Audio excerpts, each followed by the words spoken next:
all mistakes are mine, but I have spoken with a number of colleagues around their thoughts, concerns, issues with the transposition of the directive.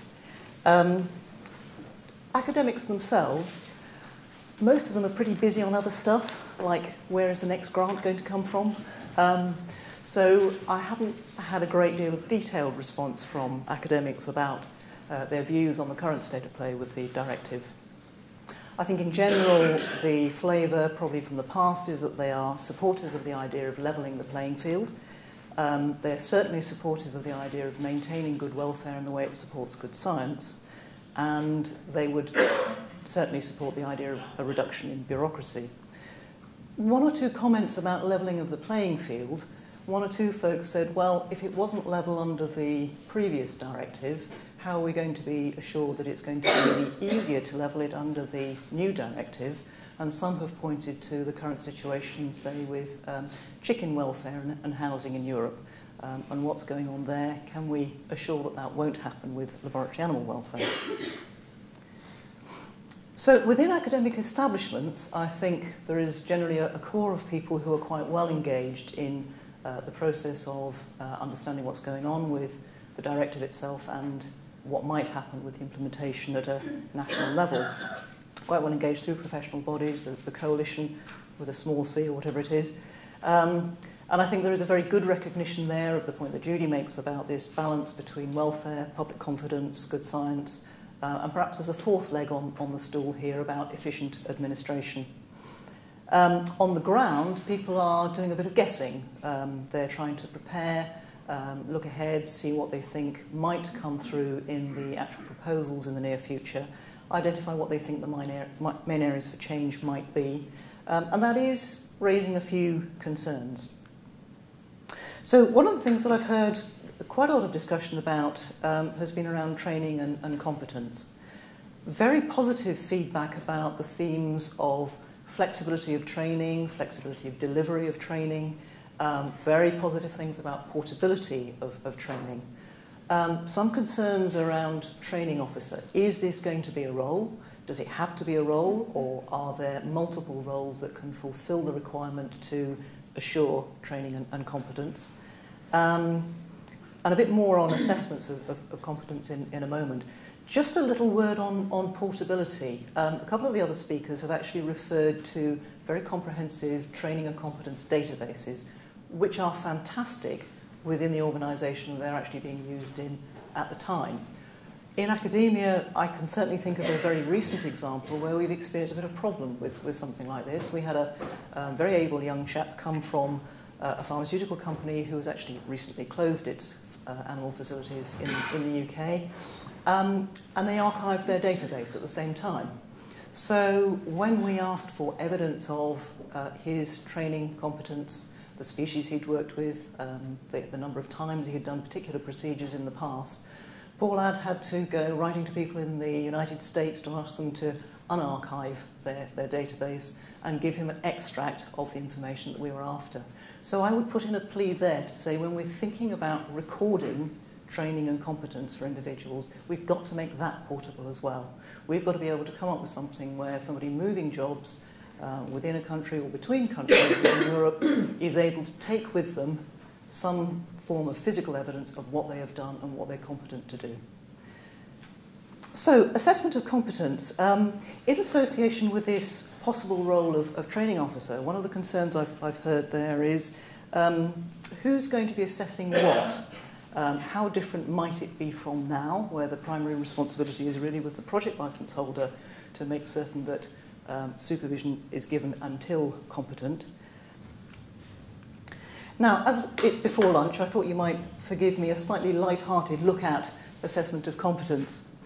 So, I've played cricket once in my life, and it was a disaster. They got me out second ball. But I love to watch cricket, and I think, even as a complete non-expert, I can tell when a batsman, and you'll note that he's in England colours, is playing competently and striking the ball very well and scoring a six. I think I can also tell when a batsman, and you'll note he's in Australian colours, no bias of course, is struggling. That ball nearly got him. He's in a real mess. He's not competent for that level of bowling, which was England bowling, I like to emphasise. So the point I'm trying to make here, I think, is that I think as a non-expert you can see when something is being done competently. You tend to see something being done smoothly, without fuss, without panic. Translate this, say, to somebody doing, let's say a surgeon doing some pig surgery.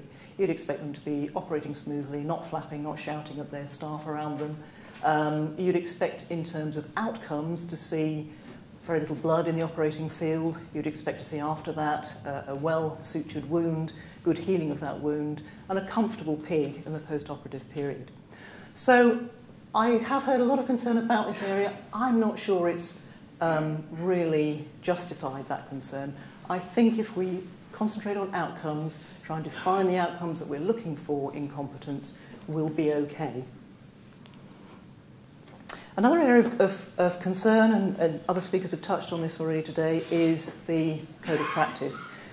The initial draft, I think there was considerable lack of clarity about which pieces meant what. And very reassuring to hear Judy refer to segregation of what's obligatory following the annex, what's advisory following the Code of the Council of Europe appendices, and then what might be developing guidance. I still retain some concern over this developing area being within the same document. I would perhaps suggest that maybe that needs to be a separate document or process to give it more flexibility, to avoid any confusion in people's minds about something that's really developing but within a written government code of practice. I worry a little bit how that developing area would stand up, say, in a court case if someone were accused of not following the code of practice. So I have certainly personally some questions about this segregation of the different parts of the future code. Several people have talked about outcomes, performance, rather than engineering standards. I would definitely echo that. And again, I think this develops the point that Judy was making about mouse temperatures. If we go back in time to the ETS discussion of the appendices there, and that's a long time ago now, I think it was about 1998, the working parties started work on those. My recollection is, actually sitting in one of those working groups, there wasn't an awful lot of data around about the temperatures that rodents preferred. And I think the outcome of the discussion was more along the lines of, well, what works at the moment seems to work okay. Let's just leave it pretty much as it is. But things have moved on. This is an extract from the 2010 Guide to the Care and Use of Laboratory Animals from the United States. And they, I think, expand quite usefully on that point about preferences for different temperature ranges, the differences in strains, difference between night and day, active phase, non-active phase, and the fact that probably in terms of outcome for the animals, the most important thing you can do is actually allow them to manipulate their microenvironment as compared to the macroenvironment. So giving them bedding so they can snuggle up in it gives them the control over the particular temperature they might want to choose at any particular time of the day-night cycle. So I really would like to emphasise, where possible, it would be good if we could be concentrating on outcomes and giving ourselves the flexibility to move with the times as new data becomes available. Otherwise, there's a great danger of being fossilised in numerical fixed standards. Something else that is perhaps driving us towards consideration of microenvironment for animals is carbon reduction targets. Everyone's got them, I guess. Universities have got them too. This is a very brief extract from the HEFCE report on carbon reduction targets and strategies. Big reductions, 34% against a 1990 baseline, I think is something like a sort of 45% against 2005 baseline. That's a big reduction we're finding. So that is, along with things like control of allergens, control of health status, that's yet another factor tending to drive people towards looking at the microenvironment. How can we make certain that that is right for the animals without making that environment within the whole room and using and wasting a whole bunch of energy as well. Schedule 1, again, there have been a number of questions or points made about Schedule 1 already. I think, to be blunt, the EU proposals were pretty poor, and it is actually generally recognised as being a good thing that the UK is using its opt-out to maintain most of the existing schedule. A number of the questions there have already been touched on, primarily by Judy earlier on.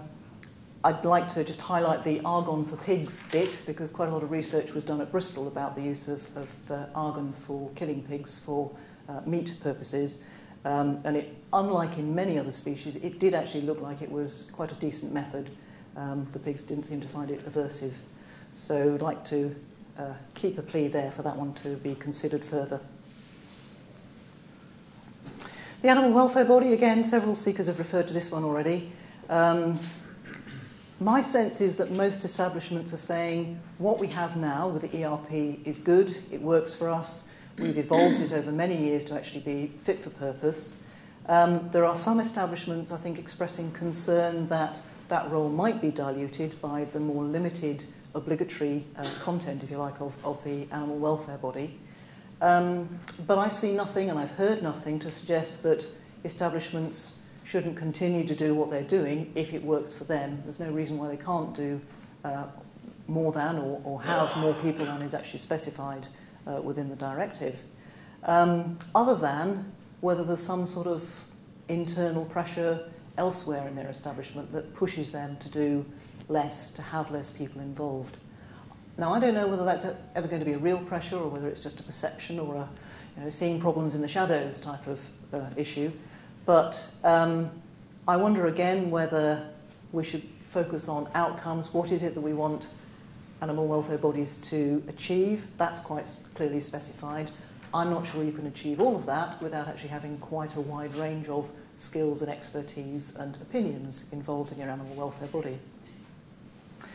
Guidance, I've certainly heard the NVS population clearly express desire for clear guidance on their role in the future, and to a lesser degree from NACWOs. I think that's quite understandable, and hopefully that will be forthcoming in the future.